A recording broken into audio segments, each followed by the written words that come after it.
Even when you feel low, you can still go. Even when you feel slow, you can still go. Even when there's no. Hello Jackmania, apa kabarnya nih? Simak beritanya sampai habis biar tidak salah menangkap informasi.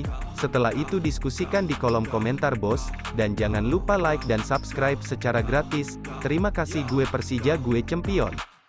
Persija Jakarta disayangkan hanya bermain imbang sama Persikabo dengan skor kacamata berbagi poin 0-0.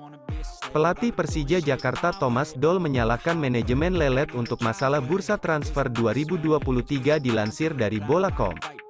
Thomas Doll menyatakan dirinya hanya bisa mengikuti arahan dari manajemen supaya bisa borong 3 pemain lagi. Dengan hasil ini Persija berada di klasmen ke-11 dengan raihan 2 poin bosku.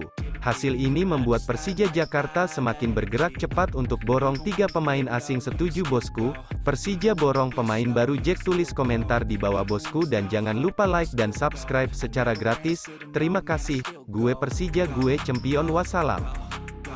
Go, go, go, go, go.